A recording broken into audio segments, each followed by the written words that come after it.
inmortales, porque para ser inmortales tenía que suceder otro evento que era beber de la leche de una diosa del Olimpo, de las principales diosas del Olimpo, o bien ganarse la inmortalidad con sus hazañas. Y resulta que el muy infiel, que era porque tremendamente infiel, era Zeus, el dios del Olimpo, que siempre andaba tenía, digamos, le hacía las 1001 a su esposa Hera, se enamora de una mortal que se llamaba Alcmena, y cuyo marido justamente, pero qué casualidad, justamente estaba de viaje. Entonces, ¿qué hace Zeus? Muy pícaramente. Toma la forma del marido para bajar hasta donde estaba Alcmena, y bueno, tiene sexo con Alcmena. Y como no podía ser de otra manera, como las telenovelas mexicanas que apenas la tocan a la mujer ya queda embarazada, bueno, esta también. Apenas la tocaron, qué bárbaro, qué puntería. Tenían una puntería. Cuando los ratones no están, los gatos. Y sí, bailan en está como es, los ratones. Bailan en el suelo. Era policía, era policía. Cuestión que Alcmena, cuando se da cuenta del engaño, se da cuenta que no era su marido, que se había acostado con ella y demás, se da cuenta del engaño, digamos, sale embravecida y jura que lo iba a matar a ese bebé, pero va a lo que era en esa época una partera, y la partera le dice, hay dos bebés, le dice, uno es de antes y el otro es nuevito, o sea, el nuevito era Hércules, va a ser Hércules, y el de antes era del marido de ella, o sea que esta mujer tuvo dos bebés al mismo tiempo, uno de cada marido, digamos, uno hay que tener, ¿no? Capacidad. Acá la estoy abriendo a Aries, ya lo vamos a ver bien. ¿Eso se puede? O sea, ¿cómo? Con semen diferente. En la mitología se puede todo, amigo. Hay que ser mitológicamente hablando, sos todopoderoso si sos, claro, desde obvio. La mitología podés llegar a ser todopoderoso. Amamos. Exactamente, hay que amar. Bueno, en definitiva, ¿qué pasó? De esa mujer salen estos dos bebés. Ella, al que era hijo del marido, lo va a querer mucho y lo acepta, pero a Hércules lo rechaza desde el comienzo. No sé si han visto alguna vez las películas de Hércules, pero aparecen los dos bebés en dos cunitas y resulta que ella lo quería matar como sea a Hércules. Entonces lo primero que hace es poner en la cuna dos serpientes venenosas para que lo piquen al bebé, lo muerdan y con el veneno lo maten. Pero ¿qué hace Hércules, que ya era todopoderoso también porque era semidios?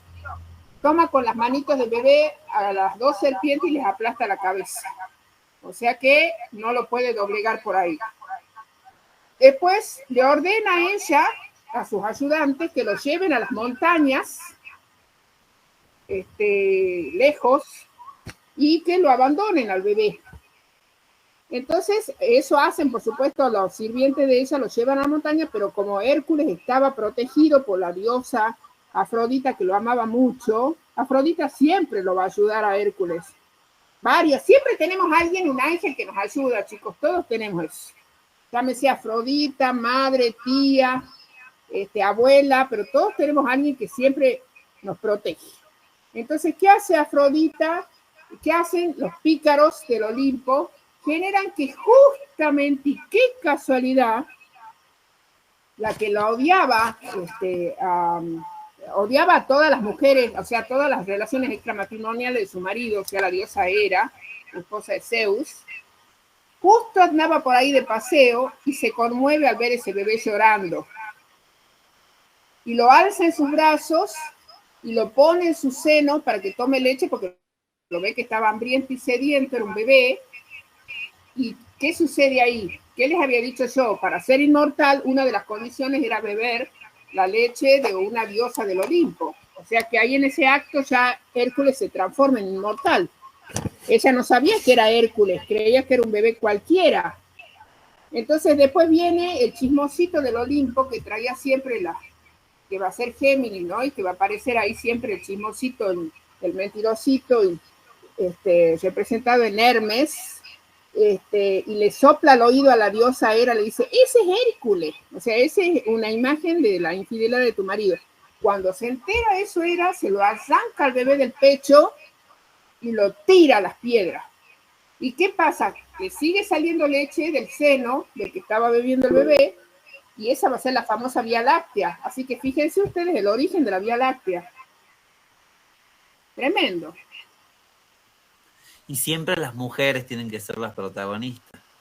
Claro, claro, por supuesto. Si somos las diosas del Olimpo, todas acá.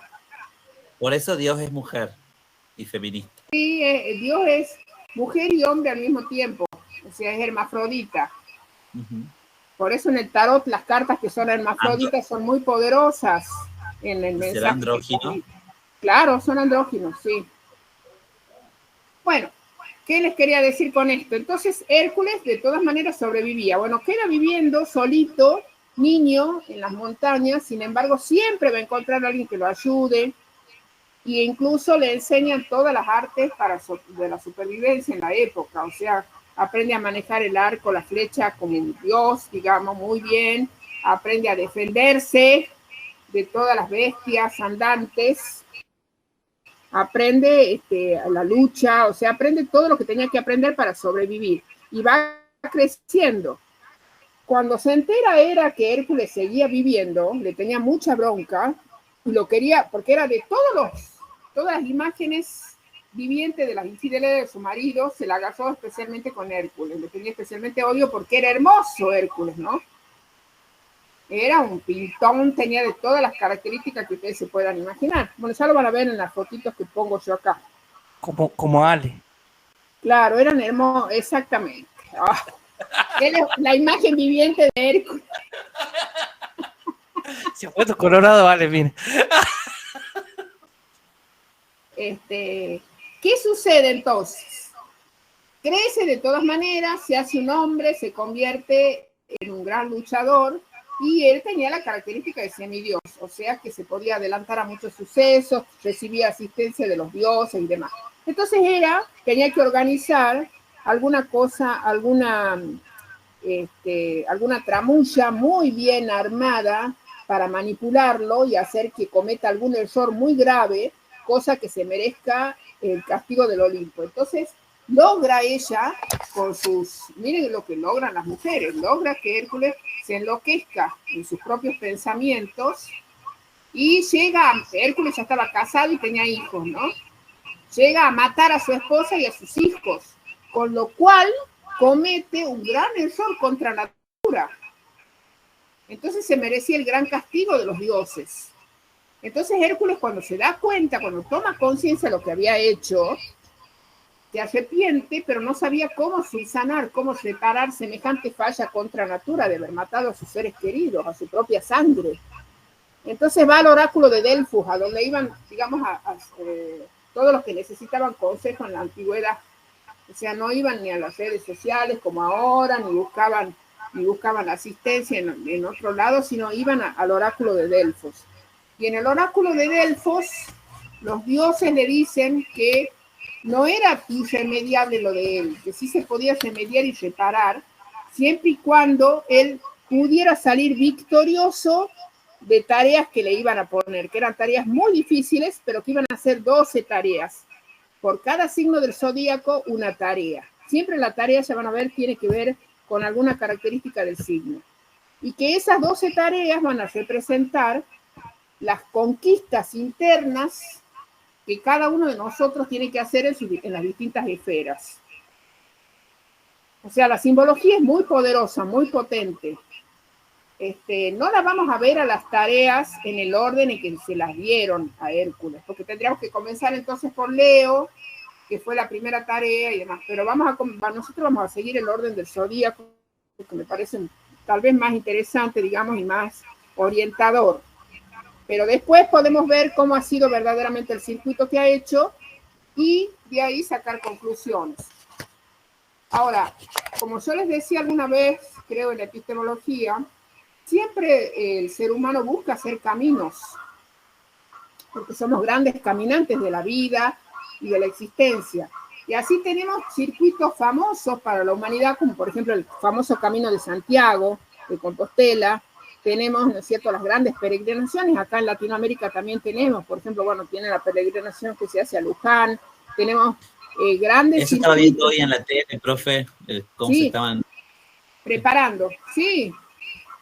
¿Pero por qué? Porque cuando uno, fíjense, cuando uno camina, uno lo que está emulando, o sea, lo que está de alguna manera reproduciendo a nivel físico, es el camino que hacen las estrellas, o sea, los circuitos estelares. Eso es lo que se representa en una peregrinación. Y en la antigüedad lo tenían bien consciente a eso. Todas las peregrinaciones que hacían a lo que actualmente es Santiago de Compostela, pero que antes era para los druidas, y ustedes saben que los druidas eran los famosos magos que tenían, ¿no es cierto?, las culturas celtíberas, que eran muy intuitivos y demás. Esos lugares eran sagrados. Por ejemplo, ahí donde fue Santiago de Compostela, eran famosos lugares de peregrinación desde la más remota antigüedad, porque era un lugar donde se creía que terminaba el mundo, porque se iniciaba el gran océano y ellos no veían la otra costa. O sea, miraba hacia el oeste y ya directamente creían ellos como la tierra era plana, que después llegaban a ese punto del horizonte y se caían de la tierra. Bueno, y esa peregrinación que existía desde la más remota antigüedad y después tomó un signo cristiano, cuando llevan los restos del apóstol Santiago ahí y construyen la capilla, la famosa iglesia de Santiago de Compostela, que después sirvió durante toda la Edad Media para caminantes de toda Europa, que la mayoría partían de París, pero otros partían de zonas mucho más remotas del este europeo, pasando por París, pasando por Barcelona, o sea, había distintas rutas que llevaban hacia Santiago de Compostela, y que eso significó un gran desarrollo en todas esas regiones, porque era, digamos, como las rutas después, con lo que significaron las rutas de los trenes, cuando se construía el ferrocarril, a lo largo del ferrocarril esa zona florecía, porque tenía que haber comercio, tenía que haber posadas para los viajantes. O sea, han sido muy importantes los circuitos de peregrinación de la antigüedad. En todos los continentes encontramos algunos. Lo mismo que después los circuitos de trenes, digamos, que de alguna manera se producen eso. Y que hay grandes trenes famosos, creo que yo les he contado, no me acuerdo si he hecho eso con el grupo de ustedes, pero siempre uso la metáfora de los distintos trenes, por ejemplo, el Expreso de Oriente, la historia del Expreso de Oriente, que salía de París y llegaba a Estambul, y que tocaba zonas muy remotas de lo que es Europa, o sea, pasando por Alemania, por Múnich, por la actual Múnich, después seguía por Austria, después pasaba a la zona de Rumania, Bulgaria, Rumania, y de ahí se entraba a Turquía y terminaba en Estambul. Y había originariamente pensado un ramal desde Estambul hasta el Cairo, o sea que iban a unir París con el Cairo prácticamente en tren. Bueno, esa ¿qué es lo que lo quiere decir? Que siempre estamos haciendo caminos los seres humanos, con distintas tecnologías y demás, pero siempre estamos haciendo caminos, y que lo que hacen esos caminos es emular o copiar los circuitos estelares. Bueno, lo mismo pasa con los circuitos míticos. Ustedes se van a dar cuenta acá, por los lugares que vamos a ir nombrando con Hércules, que el camino de Hércules va a abarcar desde Turquía, desde el Mar Negro hasta España. ¿Y qué va a abarcar? El Peloponeso, o sea, lo que era la Grecia antigua, la isla de Creta, por ejemplo, que ahí va a estar el toro de Creta, que es el de Tauro, y el norte de África. O sea que todos esos son los circuitos míticos que recurrió Hércules, que también es importante en la consideración porque tiene todo un significado. Bueno, ahora voy a ver si puedo abrir, ya lo he abierto, a ver si les puedo compartir la pantalla para que veamos y les cuento cómo ha sido la tarea para Aries. O sea, Aries, ustedes saben que es un signo que tiene como regente al planeta Marte, que es el planeta de la guerra. Y que Aries tiene que ver, ¿no es cierto?, mucho con tema de la cabeza, o sea, con el tema de lo cerebral, que es un signo muy cerebral, muy inteligente, digamos, en ese sentido, pero tiene que ver con manejar la cabeza. Entonces vamos a ver qué es lo que le ha tocado a Hércules como tarea vinculada a eso. A ver, vamos a ver. ¿Me deja esto compartir acá? Ya voy a compartir toda la pantalla, así lo podemos ver con más tranquilidad.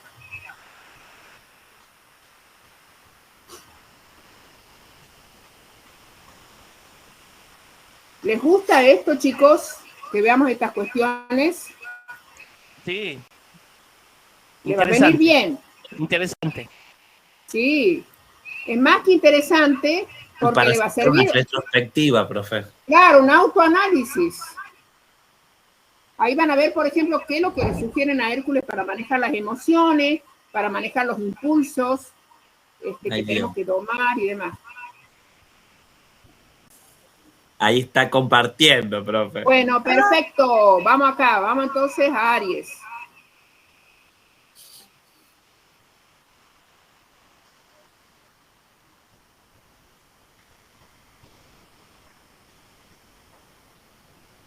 Ahí estamos con Aries.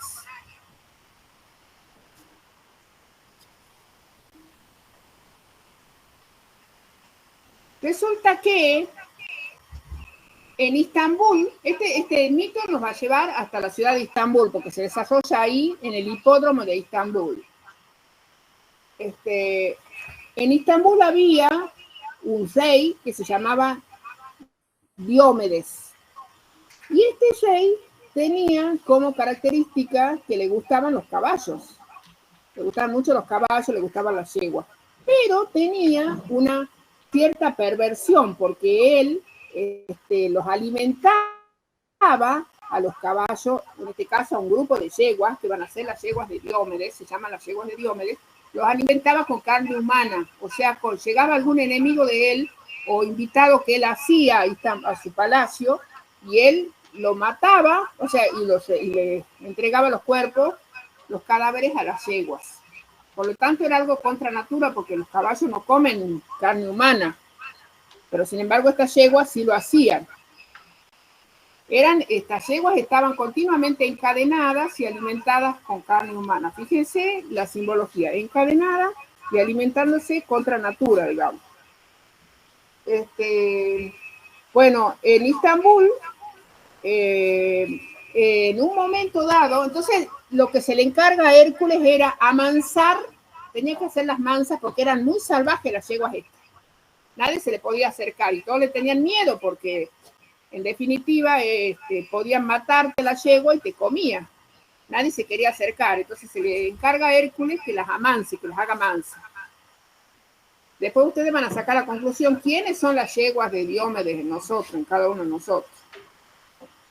Entonces, ahí lo tienen. Esa es una de las imágenes de Diomedes en la antigüedad.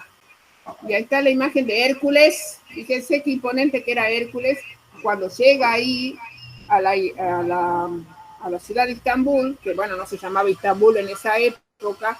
¿Cómo se llamaba? Se llamaba Constantinopla, o sea, que después fue Bizancio, pero en la época esta de los griegos antiguos era Constantinopla.